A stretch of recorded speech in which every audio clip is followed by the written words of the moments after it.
Hello students, बेटा कैसे हैं? बेटा आज हम लोग क्लास 10th का the rise of nationalism in Europe, ठीक बेटा, तो इसके हम इम्पॉर्टेंट एमसीक्यू क्वेश्चन को देखेंगे, चेक करेंगे जो भी कुछ होंगे। बेटा इनका एक्सप्लेनेशन हम करेंगे तो आपको एक क्वेश्चन में कई सारे क्वेश्चन का आंसर मिल जाएगा। तो आप लास्ट तक वीडियो ज़रूर देखिएगा और हो सके तो इन क्वेश्चन को आप स्क्रीनशॉट भी रख लीजिएगा क्योंकि बहुत ही इंपॉर्टेंट हैं, ठीक है ना। अब क्योंकि क्वेश्चन इसलिए बनाने पड़ रहे हैं बेटा क्योंकि आपके जो पेपर होंगे वो इसमें टर्म वाइज हो रहे हैं, आपको पता ही है, टर्म फर्स्ट और टर्म सेकंड। तो टर्म फर्स्ट में मीन्स आप समझिए कि ये एक हाफ ईयरली जैसा होगा। इसमें बेटा आपका हिस्ट्री का फर्स्ट ही चैप्टर आ रहा है ना। तो 10th में हिस्ट्री का फर्स्ट चैप्टर क्या है बेटा? द राइज ऑफ नेशनलिज्म है। चलिए बेटा without delay we start our video. अब देखिए बेटा यहाँ पर फर्स्ट क्वेश्चन ही है, the first clear expression of nationalism came with, है ना।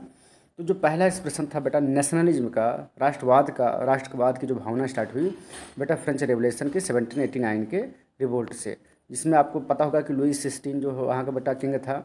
तो ये भी वहाँ पूछा जा सकता है कि who was the king of that time when the revolt was happen. देखिए दूसरा ही क्वेश्चन है कि when did the French revolution start, तो आपका आंसर क्या होगा बेटा? 1789। नेक्स्ट बेटा what was the political situation in France at the time. तो उस समय अगर आप देखा जाए बेटा तो एब्सोल्यूट मोनार्की सिस्टम था। मोनार्की सिस्टम मतलब होता है किंगशिप, ठीक है ना। King are the queen's rules is known as monarchy system. इससे 3 टाइप्स के होते हैं। एक होता है आपका बेटा मोनार्की सिस्टम, दूसरा होता है बेटा डिक्टेटरशिप, तीसरा होता है बेटा डेमोक्रेसी। तो डेमोक्रेसी सबसे बेस्ट मानी जाती है गवर्नमेंट के फॉर्म में।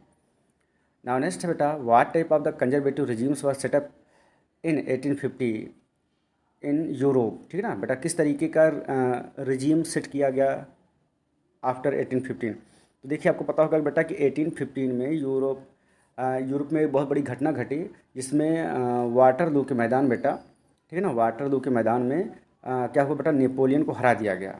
उसमें 3 सेनाएं मिली थी, ब्रिटेन, रसिया और प्रसिया, ठीक है ना। तो इतनी सेनाएं मिलकर के बेटा कंबाइन रूप से नेपोलियन को हराती हैं। तो जिसमें उसके बाद क्या होता है, जब नेपोलियन हार जाता है, पकड़ लिया जाता है, तो फिर से जो है जो गवर्नमेंट थी मीन्स मोनार्कियल फॉर्म जो चल रही थी बेटा, उसी का एक अलग रूप होता है ऑटोक्रेटिक। फिर वही गवर्नमेंट को सेट कर दिया गया। मतलब इसमें क्या होगा, अब फिर से चर्च का शासन होगा, ठीक है ना। और सबको बर्थ राइट दे दिए जाएंगे। नेपोलियन ने सारे काम हटा दिए थे, चर्च का शासन हटा दिया था, किसी को बर्थ राइट उसने नहीं दिए थे, है ना। सबको इक्वल राइट्स उसने बांट दिया था। तो ये सारी चीज़ें छीन ली गई, मीन्स इक्वलिटी किसी को नहीं दिया गया। सबको बर्थ राइट दे दिया गया। मीन्स जो क्लर्जी थे, जो नोबेल्टी थे, कि जन्म से ही इनको टैक्स मिलेगा, ये कोई टैक्स पेड नहीं करेंगे। तो ये सारी चीज़ें बेटा फिर से सेटअप कर दी गई। नेक्स्ट है ये सारी चीज़ें बेटा जो सेट की गई ये सब फ्रांस में हुआ था, ठीक है ना। अब दूसरा आप देखिए बेटा what does a blindfolded woman carrying a pair of being scales symbolise. अगर आप देखिए बेटा तो इसका मतलब है कि एक महिला जिसकी आंखों में पट्टी लगी होती है, हाथ में तराजू लिए रहती है। तो जैसे कभी आप देखिए जज जब कोई सुनवाई करता है तो उसके पीछे एक महिला बैठी होती है ना, उसकी एक स्टेचू होती है जिसमें वो आंखों में पट्टी बंधी हो, तलवार एक तराजू लिए रहती है। तो वो सिंबल है बेटा किसका? जस्टिस का, ठीक है ना। वो सिंबल किसका बेटा? जस्टिस का सिंबल है।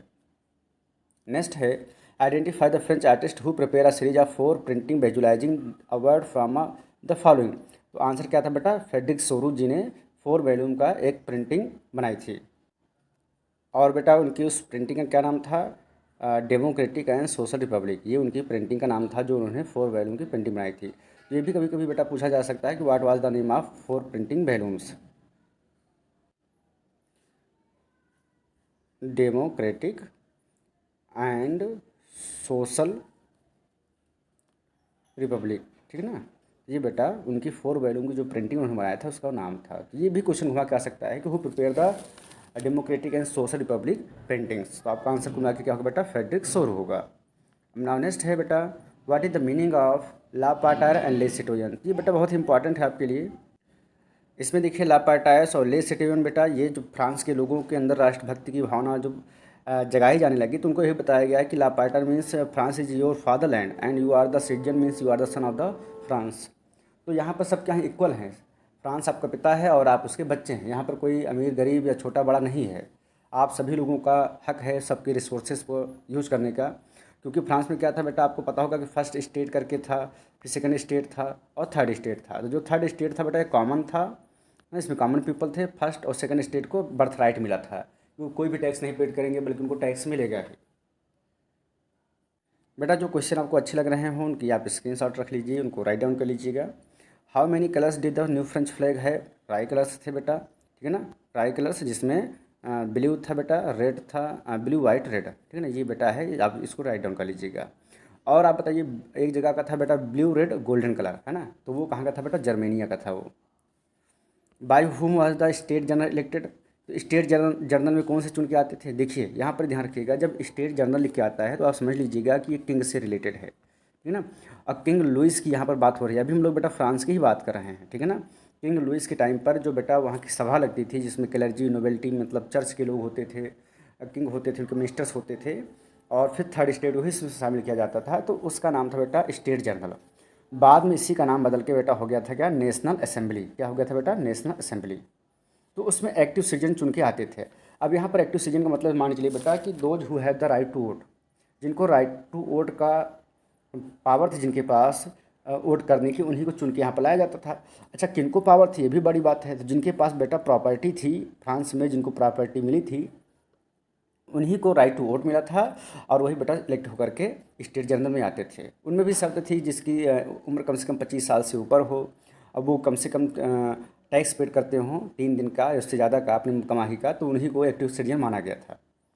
नेक्स्ट है, what was the new name of the state general, हमने बताया था बेटा कि अभी क्या, नेशनल असेंबली, कब, जब फ्रांस आज़ाद हो गया तब। What actions were taken in the name of Nations, तो क्या क्या एक्शन लिए गए थे बेटा राष्ट्र के नाम पर, राष्ट्र को आज़ाद कराने के नाम पर।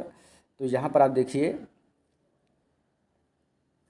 लिखा गया है बेटा कि hands were compose, oath takens, martyrs commemorated, custom duties were abolish, है ना, नई नई कविताएँ लिखे गए, शपथ लिए गए, है ना, शहीदों को याद किया गया, कस्टम ड्यूटीज को हटाया गया, जिससे कि देश में यूनिफिकेशन आए, कुल मिला के यूनिटी की बात की गई थी, क्योंकि फ्रांस कई टुकड़ों में डिवाइड था, हर जगह पर अलग अलग वहाँ पर फ्यूडल का सिस्टम था, फ्यूडल ड्यूज का, तो इस वजह से उन सारी चीज़ों को खत्म करके एक सिस्टम लॉन्च किया गया जिससे देश का यूनिफिकेशन हो सके। Next, what type of the administrative systems were set up in France, तो सेंट्रलाइज एडमिनिस्ट्रेटिव सिस्टम, जैसे फ्रांस, सपोज कीजिए फ्रांस का हमने बेटा मैप बनाया, जिसमें हर एक पार्ट में बेटा क्या था, अलग अलग रीजियम थे, अलग अलग शासन था, ये सब ले जाके बेटा टैक्स किसको देते थे, लुइस को देते थे, तो ठीक है ना। तो अब सबकी अपनी नाप तौल की मात्रा की मतलब नाप तौल था, सबकी अपनी करेंसी थी, तो ये सारे सिस्टम को ख़त्म करके केवल एक चलाया गया। उसके लिए जो जो इनका डिसेंट्रलाइज सिस्टम था उसको सेंट्रलाइज किया गया। डिसेंट्रलाइज मतलब होता है कि पावर कई लोगों में बांट दिया जाए, लेकिन सेंट्रलाइज मतलब क्या होता है, फिर पावर एक लोगों में आ जाए, तो इससे बोलते हैं सेंट्रलाइज सिस्टम। जब एक लोगों के हाथ पावर आ जाती है तो उसको यूनिटी माना जाता है। फिर which was the common language of France, या which language became the common language of France, जब फ्रांस आज़ाद हो गया तो ये तो 100% है कि फ्रांस को ही कॉमन लैंग्वेज वहाँ की बनाई गई। नेक्स्ट बेटा, what was the purpose of the Jacobin club, Jacobin club का क्या पर्पज़ था, तो आंसर है to hold activity and campaigns, किनके लोगों के बीच में, जाके लोगों के बीच में एक्टिविटी को स्टार्ट करना, किंग के अगेंस्ट लोगों को भड़काना, है ना, ये सारा काम किसका था बेटा, जैकोबियन क्लब का। इसका लीडर कौन सा था बेटा, मैक्सिमिलियन रोबेस्पायर, हालांकि ये 9th का है, लेकिन फिर भी आप जानते रहिए कि मैक्सिमिलियन रोबेस्पायर जो था बेटा वो जैकोबियन क्लब का लीडर था, और इसको स्टूडेंट्स स्पेशली ज्वाइन करते थे और पढ़े लिखे लोग जैकोबियन क्लब को। Which country did the French army move into, किन किन देशों में गई फ्रांस की आर्मी वहाँ को आज़ादी दिलाने के लिए। आपको बताया गया था कि जब फ्रांस आज़ाद हो गया जिसने ये भी कहा कि जिनको आज़ादी चाहिए वो हमको निमंत्रण दें, हम आएंगे, वहाँ के मोनार्की सिस्टम को हटा के वहाँ डेमोक्रेसी लॉन्च कर देंगे। तो जैसे हॉलैंड था, बेल्जियम था, स्विट्जरलैंड था, मच ऑफ इटली, है ना, इटली के बहुत सारे एरिया में गया। नेक्स्ट है, what did Napoleon do in the territory that was under his control, Napoleon ने क्या किया बेटा, तो नेपोलियन ने वही काम किया बेटा जो अपने देश में उसने सुधार लॉन्च किया। आपको बताया गया होगा कि आप जानते होंगे कि 1804 में एक नेपोलियनिक कोड लॉन्च किया गया था, अभी आगे आपका क्वेश्चन मिलेगा बेटा इसका ना, जिसको सिविल कोड बोला गया, जिसमें उसने क्या किया, जनता को बहुत सारे राइट दिए। तो वो चीज़ें जहाँ जहाँ पर उसकी सेनाएं गई, जहाँ पर उसने आज़ाद कराया, वहाँ पर भी उसने क्या किया, लोगों को, है ना, वो सारे सुधार रिफॉर्म सुधार किए बेटा जो उसने अपने देश में किए थे। What types of the rules was carried out in the France during the Napoleon time, Napoleon time पे किस तरह का शासन चल रहा था, तो भी था मोनार्की सिस्टम। एक जगह आपकी 10th की ही बुक में एक लाइन आती है कि no doubt Napoleon destroy the democracy, यार इसमें कोई संदेह नहीं कि नेपोलियन ने डेमोक्रेसी को डिस्ट्रॉय कर दिया, बट उसका जो गवर्नेंस था बेटा वो डेमोक्रेसी से कहीं बेस्ट हुआ। मतलब वो चीज़ें जो फ्रांस के लोगों को डेमोक्रेसी में नहीं मिलती या नहीं मिली थी, उससे कहीं ज़्यादा सुधार नेपोलियन ने अपने टाइम पीरियड पर किया था। तो ये बेस्ट था। कोई ज़रूरी नहीं कि डेमोक्रेसी हो बेटा, है ना। लोगों को उनके राइट मिले रहें, वो फ्रीडम, उनके पास फ्रीडम हो, हर चीज़ हो, तो डेमोक्रेसी उनके लिए कोई मायने नहीं रखती है, ठीक है ना। लेकिन आप कहेंगे कि सर आप डेमोक्रेसी विरोध कर रहे हैं, नहीं, ऐसी कोई बात नहीं बेटा। कई ऐसे भी देश हैं बेटा जहाँ पे डेमोक्रेसी होते हुए भी उनके पास कोई स्वतंत्रता नहीं है। जैसे आप चाइना में देख लीजिए, कहीं ना कहीं आप बेटा पाकिस्तान में ही देख सकते हैं कि डेमोक्रेसी है बट नाम मात्र की है। लोग जब वहाँ पर कोई धरना प्रदर्शन करते हैं, सरकार के अगेंस्ट होते हैं, तो सरकार उनको गिरफ्तार करा देती है या अपने हिसाब से उनको गवर्न करती है।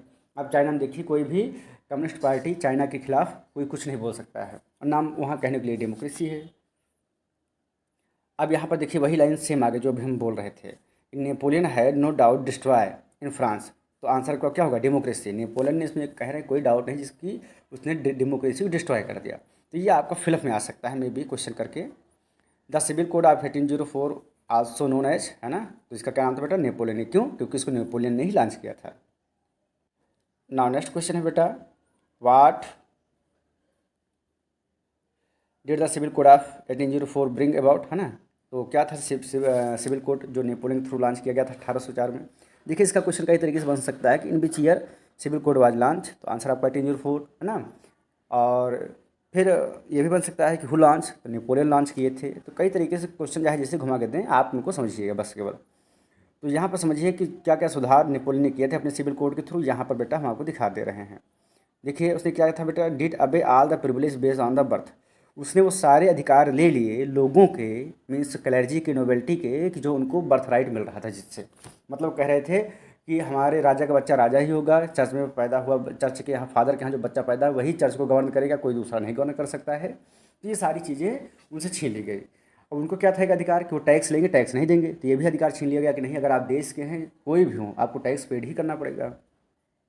फिर उसने क्या क्या, establish equality before the law, सभी लोगों को कानून की निगाहों में बराबर रखा। And secure the right to property, और सबको राइट टू प्रॉपर्टी का अधिकार दिया गया। पहले क्या था बेटा कि केवल फर्स्ट और सेकंड स्टेट के लोग प्रॉपर्टी रख सकते थे, कॉमन स्टेट के लोग प्रॉपर्टी नहीं रख सकते थे, जबकि वही बेचारे टैक्स पेड करते थे। तो इस तरीके से उनको काफ़ी सुविधाएँ नेपोलियन कोड से मिली हैं। अब नेक्स्ट बेटा, what did Napoleon do in the rural area of these regions. तो उसने क्या क्या सुधार किए थे? तो ये भी सुधार बेटा कि उसने simplify administrative divisions, abolish feudal systems and freed peasants from serfdom and manorial dues. देखिए यहाँ पर जो फ्यूडल सिस्टम है बेटा, इसको बोलते हैं, सपोज कीजिए एक सामंत सिस्टम बोलते हैं। देखिए इसमें होता क्या है कि जैसे किंग होता है बेटा, तो उसके अंडर में बहुत सारे छोटे मोटे काश्तकार होते हैं, या जिनको बोल सकते हैं कि उनके अंडर में जो लोग काम करते हैं। तो किंग क्या करता है बेटा कि पूरे देश को गवर्न नहीं करता है, वो अपने इलाके को या अपने राज्य को छोटे छोटे टुकड़ों में बांट करके हर एक जगह पे बड़े बड़े ज़मींदार को दे दिया जाता है हिस्सा, कि आप हर एक एरिया को गवर्न कीजिए, और आपका काम क्या होगा कि यहाँ से टैक्स वसूल के आप हमको देंगे, ठीक है ना। तो उन्हीं को बेटा, उन्हीं को बोला जाता है सामंत, उसी बोलते हैं बेटा फ्यूडल ड्यूज। तो उसने क्या किया कि सामंतवाद का सिस्टम खत्म कर दिया।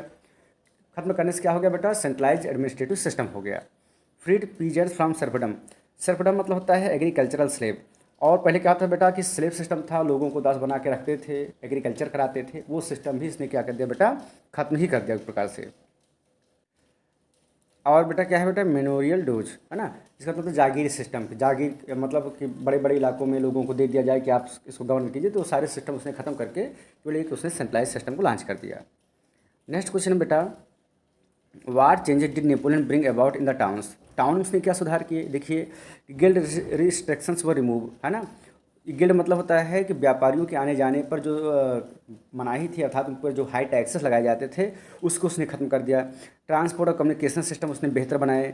Peasants, artisans, workers and new businessman enjoy a new for freedom, है ना। और लोगों को बेटा नए राइट्स दिए गए, जिससे जो गरीब तबके के लोग थे, जैसे पीजेंट थे, आर्टिस्ट थे, वर्कर थे, बिजनेसमैन थे, इनको काफ़ी ज़्यादा छूट मिल गई। बिजनेसमैन को क्या छूट मिली कि उनको हर जगह पर जो टैक्स पेड करने पड़ते थे उनको टैक्स नहीं पेड करना पड़ा। आपने पढ़ा ही होगा, है ना, कि जर्मनी में क्या था बेटा कि 1833 में जब कोई हमबर्ग जाता था तो 11 कस्टम ड्यूटीज उसको पेड करने पड़ते थे 5% के टैक्स से। अब बगल बगल के दो शहर हैं अगर, है ना, अगर वो बगल बगल ही जाकर के बेटा उसको टैक्स ज़्यादा पेड करना पड़ रहा है, तो जाहिर सी बात है उसके सामान महंगे हो जाएंगे और कमाएगा क्या वो। तो इस तरीके से सारे सिस्टम नेपोलियन ने खत्म कर दिए। आप ये समझ सकते हो बेटा कि नेपोलियन ने बहुत सुधार किया। नेक्स्ट आता है बेटा कि नेपोलियन ने इटली पर आक्रमण कब किया, है ना। तो आंसर क्या होगा 1790 में नेपोलियन ने इटली पर आक्रमण किया। ये भी बहुत इंपॉर्टेंट है, इन क्वेश्चन को आप ध्यान में रखिएगा बेटा। नेक्स्ट है the treaty of recognise Greece as an independent nation. किस ट्रीटी के थ्रू ग्रीस एक स्वतंत्र राष्ट्र बना? तो है बेटा द ट्रीटी ऑफ कॉन्स्टेंटिनोपल 1832। अब आप ये समझिए बेटा कि कॉन्स्टेंटिनोपल के लिए आज़ादी वो लोग 1821 से ही स्टार्ट कर देते हैं, जिसमें जो ओटोमन एम्पायर था उनको छोड़ नहीं रहा था ग्रीस को, फिर काफ़ी ज़्यादा उसमें फाइटिंग होती है ना। तो इसके बारे में हम लोग समझेंगे। तो कुल मिलाकर के ये आता है कि by which treaty the Greece was independent, या फिर in which year the treaty of Constantinople was signed. तो आपका आंसर 1832 है। तो किसी भी तरीके से घुमा के क्वेश्चन अगर पूछता है टर्म वन में, तो आप कंफ्यूज मत होना बेटा, ये सारी चीज़ें इसलिए हम डिस्क्राइब कर रहे हैं इतना ज़्यादा से ज़्यादा। अब इसमें क्या है बेटा कि अगर आप पूरा चैप्टर नहीं पढ़े हैं तो भी हर क्वेश्चन के माध्यम से हम पूरा चैप्टर आपका कवर कर रहे हैं। ये मत समझिएगा वीडियो लंबा हो रहा है, लंबा हो रहा है तो होने दो बेटा, आपकी पढ़ाई से मूल्यवान कोई भी चीज़ नहीं, बस ये ध्यान रखना। आपकी पढ़ाई में जो टाइम लग रहा है वो सबसे मूल्यवान है, उससे ज़्यादा कीमती कोई भी चीज़ नहीं है। तो चाहे जितना टाइम लगे, हाँ वो पढ़ाई में लगना चाहिए बस। Who play the leading role in the unification of Germany. Germany के यूनिफिकेशन में सबसे बड़ा रोल किसका था बेटा? तो Ottoman Bismarck, the king of Prussia, है ना, the chief minister of Prussia. तो क्वेश्चन अगर बना कि हु वाज ओटोमन बिस्मार्क, तो आपका आंसर होगा बेटा द चीफ मिनिस्टर ऑफ प्रसिया। और चाहे जैसे भी क्वेश्चन पूछें तो आपका आंसर जर्मनी से रिलेटेड जो होगा बेटा वो ओटोमन बिस्मार्क का आंसर होगा। Now the next question, who hosted the treaty of Vienna. तो यहाँ पर एक बात ये भी ध्यान रखना बेटा कि जो ट्रीटी ऑफ वियना हुई थी बेटा वो 1815 में हुई थी, नेपोलियन को हराने के बाद। तो ये भी क्वेश्चन आ सकता है कि in which year the treaty of Vienna was held. तो आपका आंसर होगा 1815। अब देखिए तो इसका क्या आंसर होगा बेटा, ऑस्ट्रियन जो चांसलर हैं उनका नाम है ड्यूक मेटरनिख, 1815, है ना। तो क्या मेन कारण था जिसकी वजह से ट्रीटी ऑफ वियना हुई, क्या मेन रीजन था? तो उसका कुल मिला के क्या था बेटा, restore the monarchy system. Means जिस गवर्नमेंट को अ, नेपोलियन ने उखाड़ फेंका था, उसी सिस्टम को फिर से लॉन्च किया गया आफ्टर नेपोलियन।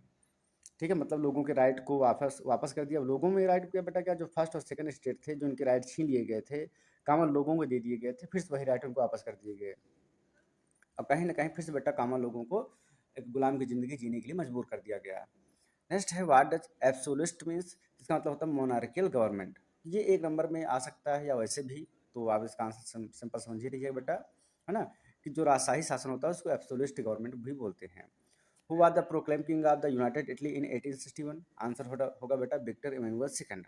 अब यहाँ से बेटा ये काफ़ी इंपॉर्टेंट क्वेश्चन हैं जिनको आप स्क्रीनशॉट करके रख लीजिएगा। What is liberalism? A liberalism derive from the Latin roots liber meaning free और the freedom of the individuals, है ना, and equality of before the law. तो ये बेटा बहुत इंपॉर्टेंट है कि लिबरलिज्म मतलब क्या होता है कि फ्रीडम, है ना। और ये लेटिन के लिबर शब्द से बना है, इसका मतलब होता है फ्रीडम। अब फ्रीडम अगर आप मार्केट में देखिए तो फ्री फ्रॉम द बैरियर्स। अगर मार्केट के सेंस में बात किया जाए बेटा तो वहाँ पर बैरियर्स नहीं होने चाहिए जो ट्रेड बैरियर्स होते हैं। इंडिविजुअल के लिए बेटा क्या है कि इक्वलिटी बिफोर द लॉ होना चाहिए उनके सामने, है ना। और तो ये सारी चीज़ें हैं, आपको चैप्टर फर्स्ट में ही पढ़ाया गया होगा। नेक्स्ट है व्हाट इज अ सफरेज। तो सफरेज का मतलब बेटा सीधा सीधा क्या होता है ना। सफरेज का मतलब होता है राइट टू वोट। क्या होता है बेटा? Right to vote. सफरेज का मतलब हो गया बेटा right to vote. Now next है a merchant travelling in 1833 from Hamburg to Nuremberg to sell his goods would have to pass through. हमने पहले ही बताया था बेटा कितने जगहों से उसको गुजरना पड़ता था, 11 कस्टम ड्यूटीज उसको पेड करने पड़ते थे। यहाँ पर आपका आंसर क्या हो जाएगा बेटा? 11 कस्टम ड्यूटीज। नेक्स्ट है बेटा the name of custom union form by the president to abolish tariff barriers. तो आंसर क्या होगा बेटा? Zollverein. तो व्हाट वाज जोले ब्राइन, है ना, to abolish custom barriers. Custom barriers को हटाने के लिए जो एक संस्था बनाई गई कि उसको चेक कीजिए, जो लोगों को 11 टाइम केवल एक ही शहर से दूसरे शहर में जाने पर देना पड़ रहा है ना, वो भी 5% के रेट से, इन सभी को हटा करके एक कर दिया जाए। और आपने भी देखा होगा कि इसी टाइम पर बेटा इसी जोले ब्राइन ने 30 जो करेंसी चल रही थी उनको घटा करके केवल 2 किया गया था। ठीक है ना। तो ये भी ध्यान रखना कि 30 to 2 मीन्स करेंसी को 30 से घटा करके 2 किया गया, मीन्स 28 करेंसी को हटाया गया। तो ये जोले ब्रांड का काम था। अब कस्टम बैरियर क्या होता है, इसका सिंपल से समझिए बात को बेटा। जैसे सपोज कीजिए कई शहर हैं, है ना। अब कोई व्यापारी मान लो बेटा यहाँ से यहाँ जाना चाहता है, तो बीच में उसको टैक्स देना पड़ा।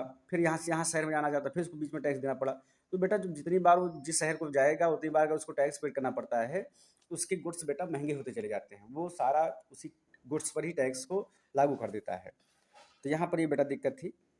और यहाँ पर एक शब्द है बेटा इले, है ना, तो ये भी आप बुक्स में पढ़े होंगे। यहाँ पर देख लीजिएगा इले, तो it was a it was a measurement of the cloth. ये कपड़ा नापने की एक यूनिट थी जो अलग अलग शहरों में अलग अलग थी, जैसे हमबर्ग में, नमबर्ग में, है ना। तो ये अलग था, कहीं पर बेटा 54.7 था, तो कहीं पर 60 था। जिससे आज 1 मीटर में 100 सेंटीमीटर होते हैं। मान लीजिए अभी यही यूनिट ना होती तो कहीं पर 1 मीटर बराबर 110 सेंटीमीटर माना जाता है, कहीं पर 1 मीटर बराबर 80 सेंटीमीटर माना जाता है। तो इन सब चीज़ों को हटा करके एक किया गया था। तो इले बेटा क्या है, मेजरमेंट ऑफ क्लॉथ था जर्मनी का। और इसको भी हटाया गया जोले ब्रांड के थ्रू, है ना, इक्वलिटी लाई गई इसमें से। Which are the following is to with the reference of the romanticism. Romanticism मतलब बेटा सीधा सा होता है कल्चरल मूवमेंट, जैसे कि पोएम के द्वारा, सॉन्ग के द्वारा अच्छी है ना, फिगर बनाए जाते हैं, एल्गोरी लॉन्च की जाती हैं, तो these are the romanticism. Who are junkers, junkers was a large land owners, ठीक है ना, लार्ज लैंड ओनर्स को बेटा क्या बोला जाता था, जंकर्स बोला जाता था। वार डिड द कस्टम यूनियन और जोले ब्रांड डू। कस्टम यूनियन अथवा जोले ब्रांड ने क्या किया था बेटा, तो आपको ये बताया ही भी गया था, देख लीजिए एक बार, आप स्क्रीनशॉट इसका रख लीजिएगा। Abolish tariff barriers and reduce the number of currency from 30 to 2, है ना। टैरिफ बैरियर्स को उसने हटाया जो हर शहर में जाने पर लगते थे, और करेंसी को 30 से घटा के कितना किया गया बेटा, 2 कर दी गई। व्हेन वाज नेपोलियन डिफीटेड, आपका आंसर क्या होगा बेटा, 1815। और 1815 में भी क्या हुआ था बेटा, ट्रीटी ऑफ वियना हुई थी। और ये कहाँ हराया गया था बेटा, in the battle of Waterloo. बाद में बेटा इनको संत हेलेना आइलैंड में बंद कर दिया जाता है, जेल में वहाँ पर, जहाँ पर 1821 में इनकी डेथ हो जाती है। What was the conservatism, monarchy the church the social hierarchies properties and the family should be न प्रिजर्व। मतलब कंजर्वेटिज्म मतलब होता है बेटा रूढ़िवादी शासन या पुरानी शासन व्यवस्था, तो जिसमें चर्च का शासन हो, राजा का शासन हो, है ना, समाज में डिवाइडेशन हो, upper class, lower class, middle class का, इस तरीके से। और लोगों को जो हाई फैमिली है उनको प्रॉपर्टी रखने की जो छूट हो, तो ये सारी चीज़ें बेटा कंजर्वेटिज्म में आती हैं। और नेपोलियन के पकड़े जाने के बाद यही सारी व्यवस्था फिर से लॉन्च कर दी गई। नेक्स्ट है वार्ड दासोल स्टैंड फॉर। दासोल का मतलब क्या होता है बेटा, कॉमन पीपल होता है। क्या मतलब होता है बेटा, कॉमन पीपल।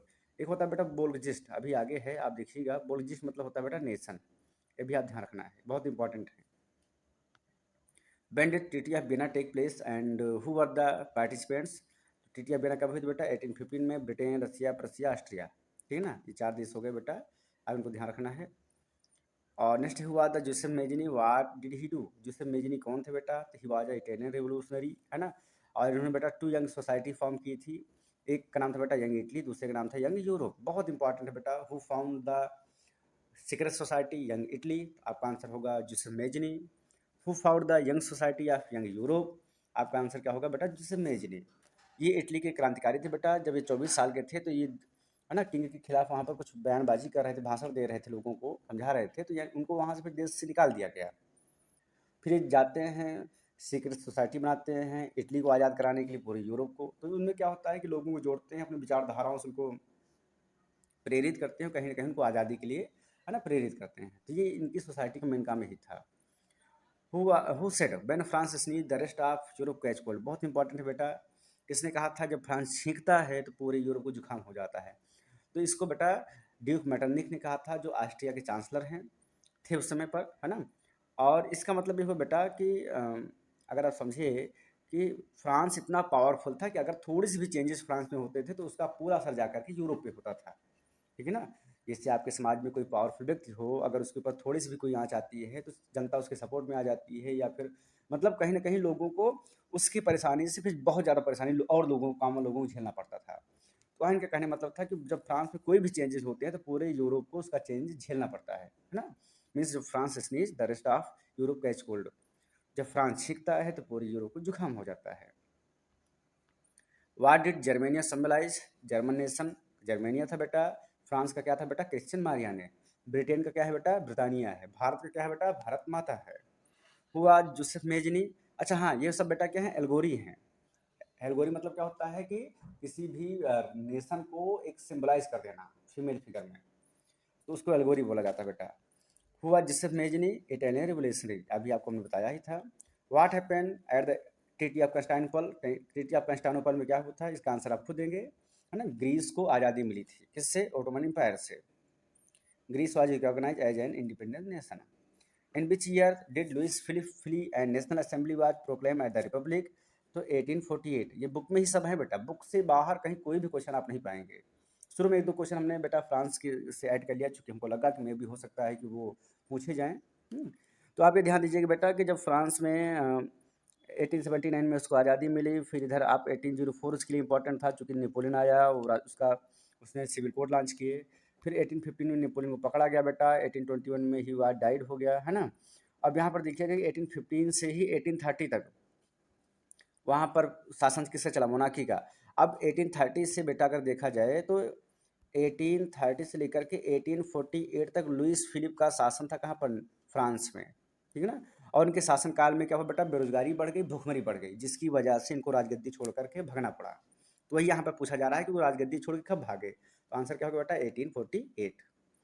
अब नेक्स्ट है, when Prussia took on the leadership of the movement for the national unification, who was the chief architect of the movement? तो आंसर क्या होगा बेटा, Ottoman Bismarck, the chief minister of Prussia. ये भी question बनता है कि who are the architect of the German, है ना, तो आपका आंसर क्या होगा बेटा, ओटोमन बिस्मार्क। कौन था आर्किटेक्ट, जर्मनी का आर्किटेक्ट कौन था, या जर्मनी को किसने यूनिफाइड किया? तो मेन रोल किसने निभाया बेटा, ओटोमन बिस्मार्क ने। A large part of the Balkans region was under control of Ottoman empire, है ना। ये आपने पढ़ाया है आपको कि जो बाल्कन रीजन था उसका बहुत बड़ा सा पार्ट बेटा किसके अंडर में था, ओटोमन एम्पायर के। और हाँ, एक चीज़ ये ध्यान रखना, यहाँ के जो निवासी थे बेटा उनको स्लाव बोला जाता था। ये स्पेलिंग आप ध्यान में रखिएगा, कि हु वर द स्लाव। एक होता है बेटा स्लेव, जिसका मतलब होता है दास, उसको भूल जाइएगा आप। यहाँ पर स्लाव, उस पूरे बाल्कन रीजन के जितने भी निवासी थे छोटे मोटे देशों के, उनको बेटा स्लाव बोला जाता था। तो who are Slav, Slav are the inhabitant of the Balkan region. Next है बेटा, how many wars over the 7 years with Austria, Denmark and France ended in the Prussian victory and completed the process of unification? तो 7 सालों में वे प्रसिया ने 3 वार main लड़े, जिनका Austria से, Denmark से, फ्रांस से जर्मनी को आज़ाद कराने के लिए। इन जनवरी 1871 who proclaim the German emperor in the ceremony held at the Versailles? तो कैसर विलियम फर्स्ट बेटा क्या हुआ, जर्मनी के किंग बने। जब जर्मनी आज़ाद हो गया, है ना, यूनिफाइड हो गया, तो कैसर विलियम फर्स्ट वहाँ के एम्परर बने, और ओटोमन बिस्मार्क वहाँ के बेटा क्या बन गए, चांसलर बन गए, ठीक है ना, जैसे प्रधानमंत्री और राष्ट्रपति का जो पद होता है, तो वैसे समझिए आप।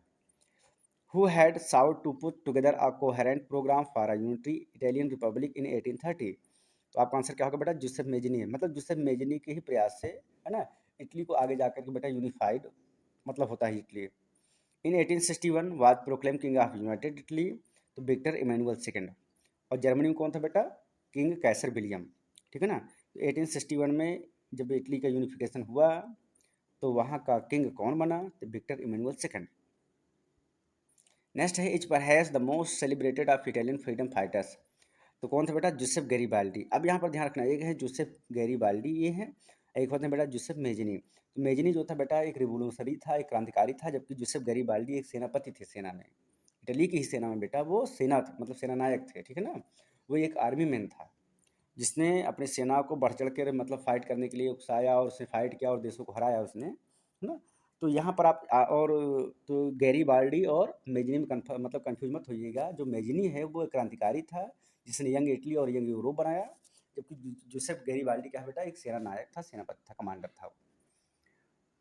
नेक्स्ट बेटा, which area was the most serious source of the nationalist tension in Europe after after 1871? तो आंसर क्या होगा बेटा, बाल्कन स्टेट। बाल्कन स्टेट हमने बताया था कि जो बाल्कन रीजन था वो कई छोटे छोटे पार्टों में डिवाइड था ना। उसके बहुत बड़े से एरिया पे किसका कब्जा था बेटा, ओटोमन एम्पायर का था, जिसमें ग्रीस था, मैकेडोनिया, सर्डेनिया, है ना, बहुत सारे छोटे मोटे देश थे। नेक्स्ट बेटा, each power Russia, Germany, England, Austro Hungary was keen on countering the hold of the other powers over the Balkan, this became one of the major reasons of world war first. देखिए होता क्या है बेटा कि ये suppose कीजिए हमने बनाया बेटा बाल्कन रीजन का। अब इसमें सपोज कीजिए सब छोटे छोटे अलग अलग पार्ट हैं, है ना, और इनके बहुत बड़े पार्ट पर किसका हिस्सा है बेटा, ये हिस्सा है उनका ओटोमन एम्पायर का। अब ओटोमन इन देशों पे कब्जा किया है, यहाँ पर वो अपना शासन चला रहा है। वन बाई वन इसके देश बेटा निकलने लगते हैं, जिससे ओटोमन एम्पायर क्या करता है बेटा, इन पर कब्जा करने की कोशिश करता है। इनको निकालने में किनका हाथ था, रसिया का हाथ था, जर्मनी का, इंग्लैंड का, ब्रिटेन का, जो आगे जाके बेटा कन्वर्ट हो गया किसमें, वर्ल्ड वार फर्स्ट में। नेक्स्ट बेटा, when was Ireland forcibly incorporated into United kingdom? Answer होगा बेटा 1801। 1801 में बेटा आयरलैंड को मिला लिया गया। आपने देखा होगा जब इंग्लैंड का यूनिफिकेशन होता है तो उसमें आयरलैंड, स्कॉटलैंड और वेल्स था, है ना, तो इनको वन बाई वन करके मिला लिया गया। और एक, हाँ, एक द एक्ट ऑफ यूनियन 1707 में पास हुआ था, जिसके तहत फिर Britain United kingdom of Britain बनता है। तो ये ध्यान में रखिएगा। हालांकि आगे क्वेश्चन है, define define the term utopian. Utopian बेटा एक ऐसा मतलब राज्य की कल्पना की जाती है जो रियलिटी में कहीं नहीं होता है, बट उसकी कल्पना हम करते हैं, जिसे कहते हैं राम राज्य की कल्पना। तो राम राज्य में क्या था कि कोई निरोगी, मतलब सब निरोगी होंगे, किसी को रोग नहीं होगा, सबके पास प्रॉपर्टी होगी, है ना, ईश्वर की तरफ से किसी को कोई दुख नहीं होगा। तो ये एक सोचते हैं, ऐसा कहाँ है कि कोई निरोग हो ना, सबको कोई ना कोई रोग होता है, भौतिक रूप से कोई ना कोई परेशान रहता है, मानसिक मानसिक टेंशन रहती है। तो यहाँ पर कहा जा रहा है कि एक ऐसा vision of society that was so ideal, जो बहुत अच्छा हो but unlikely to be actually exist. Next बेटा, who said that the most dangerous enemy of our social order? ये बहुत इंपॉर्टेंट है, इसको हमने शामिल किया बुक से ढूंढ करके बेटा। इसने कहा था कि हमारे सामाजिक व्यवस्थाओं का सबसे बड़ा दुश्मन है। तो ये बेटा ड्यूक मेटरनिक ने कहा था, किसके लिए? जोसेफ मेजनी के लिए कहा था। हु आज लॉर्ड बैरन? लॉर्ड बैरन भैया वही थे जो ग्रीस को आज़ाद कराने के लिए दूसरे देशों में जाते हैं, वहाँ से फंड इकट्ठा करते हैं, ग्रीस की तरफ लड़ते हैं, बट इनको बेचारे को फीवर हो जाती है, बुखार आ जाता है और ये मर जाते हैं। और कुछ सालों बाद फिर 1832 में ट्रीटी ऑफ कंस्टांटिनोपल के थ्रू ग्रीस आज़ाद होता है। नेक्स्ट है, which country are known as the cradle of European civilisation? ये भी बुक हमने ढूंढ के रखा है बेटा इसमें, है ना, कि सारे क्वेश्चन हैं लेकिन ये कुछ स्पेशली क्वेश्चन जो हमको बहुत अच्छे लगे हमने ढूंढ के रखा है इसमें। किस देश को पूरे यूरोप का सिविलाइजेशन का पालना बोला जाता है? पालना मतलब जिसमें बच्चे को झुलाया जाता है, तो ये माना जाता है कि मतलब यहीं से यूरोप में जो भी सभ्यताएं डेवलप हुई हैं इसी देश में जन्म ली हैं वो, और फिर यहीं से फैल करके आगे गई हैं। तो आंसर क्या होगा बेटा? ग्रीस। ग्रीस को बोला जाता है the cradle of European civilisation. Next बेटा, वोल्फजिस्ट मीन्स नेशन होता है। Was Frederick William fourth the king of Prussia? Civil code बेटा क्या था कि लॉन्च किया गया था, हमने बताया था नेपोलियन के थ्रू, है ना, और इसमें उसने क्या किया था बेटा, जो बर्थ राइट थे उनके हटा लिए गए, सबको ला दिया गया, इक्वलिटी दिया गया, राइट टू प्रॉपर्टी दिया गया, ये सारी चीज़ें हैं। Define the term absolutist? Absolutist मतलब होता है मोनार्की सिस्टम, है ना। Define the term feminist? Awareness of women's right and interest based on the belief of the social, economic and political, है ना। तो एक ऐसा मूवमेंट बेटा जिसमें महिलाओं के अधिकारों की बात की जाती है, उसको फेमिनिस्ट बोलते हैं। What changes that after the formation of United kingdom of great Britain? जब ग्रेट ब्रिटेन बन गया तो वहाँ पर क्या क्या चेंजेज हुए? देखिए बहुत इंपॉर्टेंट है ये। सबसे पहले वहाँ का जो फ्लैग था, एक नया फ्लैग बनाया गया जिसको यूनियन जैक बोला गया। तो what was Union Jack? It was the flag of Britain, है ना। और वहाँ का एक नेशनल एंथम लिखा गया जिसका नाम था God save our noble king, है ना। तो ये ब्रिटेन, जब ब्रिटेन यूनिफाइड हो गया बेटा, तो वहाँ पर जो फ्लैग बनाया गया उसका नाम रखा गया यूनियन जैक। वहाँ पर जो नेशनल एंथम बना God save our noble king हुआ बेटा।